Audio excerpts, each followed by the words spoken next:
Cho'kadi sokin osmon, yulduzlarda yashar armon. Shamol olib ketar ovoz, sen tomonga sekin pinhon.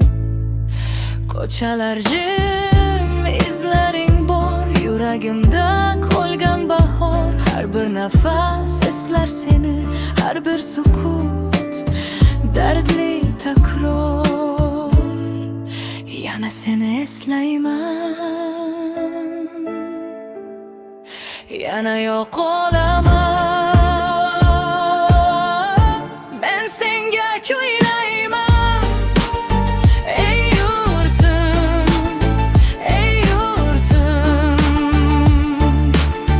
Yuragim yo'llaringda, ey yurtim, ey yurtim. Men senga kuylayman,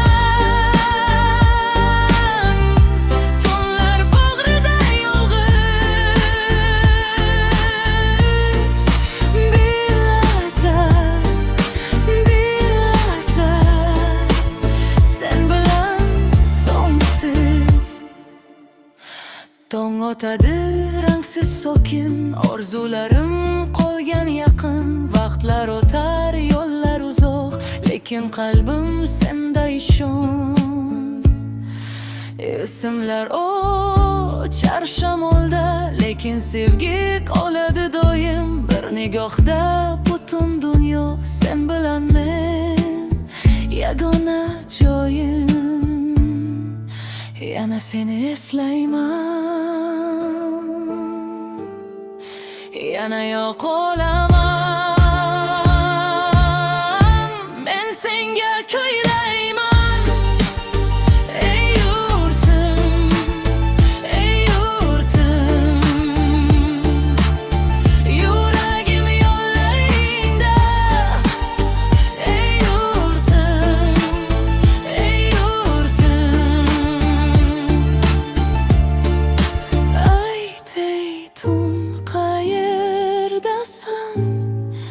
Ovozlarim yetadimi?